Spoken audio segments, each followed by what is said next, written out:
మన ప్రభు అయిన యేసుక్రీస్తు నామంలో మీ అందరికీ నా వందనాలండి. ఈరోజు దేవుని వాగ్దానం వచ్చి కీర్తనలు 42 అధ్యాయము 1 వచనమండి.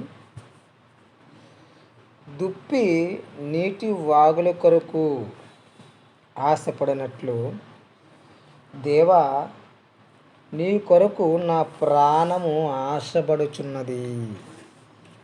గమనించగలరు.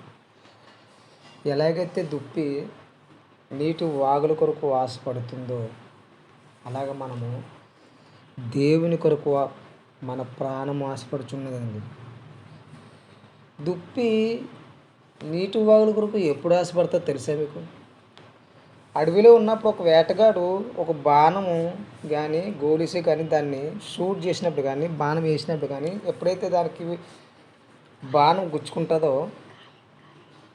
ఆ దెబ్బ ఎప్పుడైతే తగులుతుందో ఆ దెబ్బకి రక్తము కారుతూ బయటకు వస్తుంటుంది. ఆ రక్తం కారినప్పుడు ఆ దుప్పి ఎక్కడైనా నీళ్ళు ఉంటే ఆ నీళ్ళు తాగితే ఆ రక్తము గడ్డకట్టి ఆగిపోద్దని ఆశపడుతుందండి. అలాగే మనము పాపంలో ఉండి పశ్చాత్తాపం కోసము మన కోసం క్రీస్తు కార్చిన రక్తము మనము ఆ రక్తం కోసం ఆశపడుచున్నాము.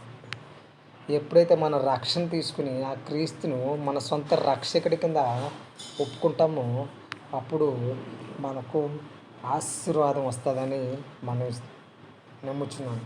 మీ అందరికీ నా వందనాలండి. శ్రద్ధగా ఉన్న మీ అందరికీ.